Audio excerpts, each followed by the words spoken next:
I've re-looked at the video when I just edited the wheel cleanup video. I'm sitting here trying to put big twin parts on a Sporty. I totally blanked on that. It's been probably 5 or 6 years since I built a full Sportster with wheel teardown that run the 3 regular cage bearings on the hub side, 2 on the hub side, if I remember correctly. When I was playing it back, I'm like, oh, I remember all of this from doing my chopper 4 or 5 years ago. On the upside, this 18 high shoulder wheel, I ordered a tire yesterday. It showed up today. I can't believe how fast that got here. So the bearings that I thought would work were for a dual flange hub, completely different design. I forgot that on these old ones, they had the sealed bearing cages, and there's 3 of them, 2 on your hub side, 1 here. And then you got your thread-in piece as your retainer on the outer side. So new bearings are ordered. Other miscellaneous parts to get the wheel stuff done on the new chopper are ordered. I'm kind of scrambling. I'm trying to commit to a bike show with a brand new bike in March. It is mid-end of January, so I'm really not giving myself a lot of time. I do not have a ton of parts left for the motor either. Then I got to scramble on the Honda before I can start on the Harley stuff, and then that Evo's got to come back home relatively quick here. I don't know what's going to come first. I'm waiting on parts. I'm waiting on machining stuff. I got 1 of the cases back for the Ironhead build. Hopefully that's enough to get me rolling. All the internal parts are ordered for that as well.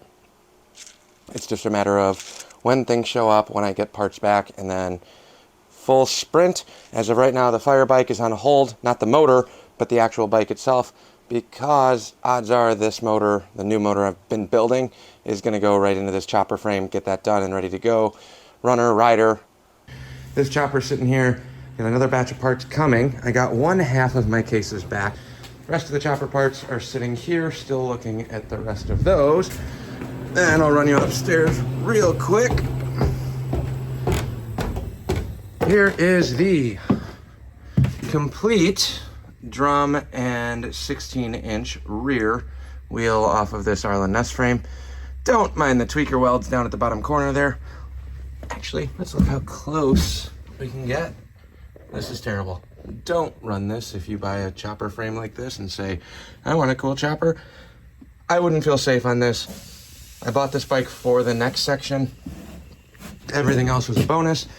Then I got a set of 1,000 cases in perfect shape sitting on the floor over there too. Whenever I can start sourcing parts. We're a couple months out from swap meet season starting up again, but in a pinch, I would disassemble this entire hub and brake assembly and swap it over to that 18 high shoulder we polished up last night. Evo Sporty needs to get redone.